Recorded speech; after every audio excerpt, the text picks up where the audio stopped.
12 ফেব্রুয়ারি অনুষ্ঠিত গণভোটে বিপুল সংখ্যাগরিষ্ঠ ভোটার হ্যাঁ ভোটে ভোট দিয়ে একে জয়যুক্ত করেছেন। নির্বাচন কমিশনের দেয়া হিসেব অনুযায়ী গণভোটে ভোট দিয়েছেন 7,76,95,023 জন ভোটার, যা মোট ভোটের প্রায় 60.84%। এর মধ্যে 4,82,660,000 জন হ্যাঁ ভোট দিয়েছেন, যা কাস্ট হওয়া মোট ভোটের 68.06%। না ভোট দিয়েছেন 2,20,71,726 জন ভোটার, যা কাস্ট হওয়া ভোটের প্রায় 31%।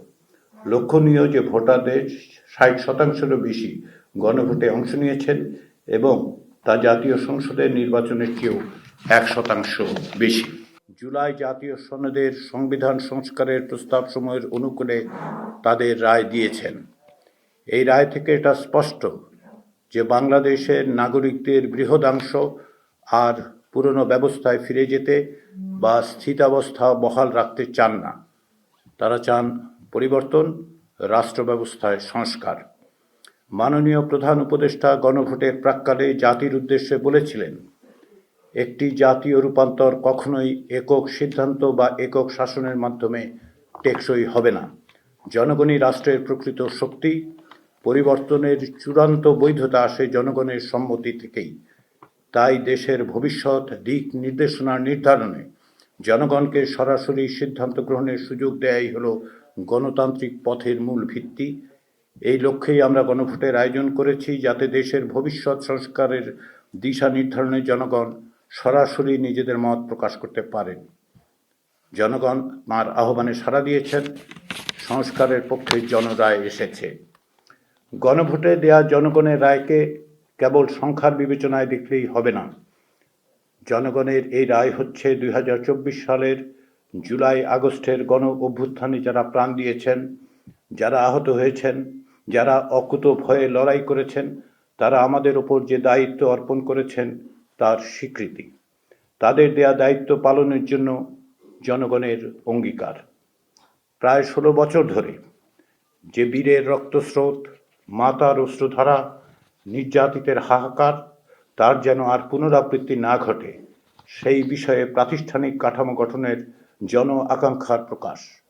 সার্বভৌম জনগণের অভিপ্রায়ের যে প্রকাশ ঘটেছিল 2024 সালের গণ অভ্যুত্থানের মধ্য দিয়ে, তাই পুনর্বার এই রায়ে প্রকাশিত হল। আমাদের এই বিষয়গুলো বিস্তৃত হবার সুযোগ নেই।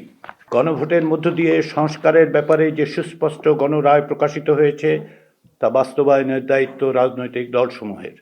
রাষ্ট্র সংস্কারের ব্যাপারে সকল রাজনৈতিক দল অঙ্গীকারাবদ্ধ। ক্ষমতাসীন দল এবং জাতীয় সংসদ ও সংবিধান সংস্কার পরিষদে প্রতিনিধিত্বকারী দলসমূহ এবং সংসদের বাইরেও যেসব রাজনৈতিক দল আছেন, তাদের সকলের প্রতি আহ্বান হচ্ছে আলাপ আলোচনার মাধ্যমে ঐক্যবদ্ধভাবে এই গণরায় বাস্তবায়ন নিশ্চিত করতে হবে। জাতীয় ঐকমত্য কমিশনের আলোচনার সময় ভিন্ন মতের প্রতি যে শ্রদ্ধা ও সহনশীলতা রাজনৈতিক দলগুলো দেখিয়েছেন এবং আপোষ সমঝোতার যে ঐতিহ্য রচনা করেছেন, তা অব্যাহত রেখে আপনাদের অর্থাৎ রাজনৈতিক দলগুলোর প্রণীত জনরায় সমর্থিত এই দলিল বাস্তবায়নের দায়িত্ব আপনাদের উপর অর্পিত হয়েছে। জনসমাজ বা সিভিল সোসাইটির প্রতি আহ্বান, তারা যেন এই প্রক্রিয়াকে এগিয়ে নিয়ে যাওয়ার কাজে সহযোগিতা করে। আমরা বিশেষভাবে তরুণদের প্রতি আহ্বান জানাই, ভবিষ্যতের বাংলাদেশ আপনাদের, সেই বাংলাদেশ গঠনের কাজে অগ্রণী হন। সেই সঙ্গে ত্রয়োদশ জাতীয় সংসদ নির্বাচনে বিজয়ী নূতন সংসদ সদস্যদের এবং সংশ্লিষ্ট রাজনৈতিক দলগুলোকে অভিনন্দন জানাই। এছাড়া দীর্ঘদিন পর একটি সত্যিকারের নির্বাচনে ব্যাপকভাবে অংশগ্রহণের মধ্য দিয়ে সকল ধরনের ষড়যন্ত্র ও সহিংসতার আশঙ্কাকে নস্যাৎ করে দেওয়ার জন্য নির্বাচন প্রক্রিয়ায় অংশগ্রহণকারী জনসাধারণকেও আন্তরিক অভিনন্দন।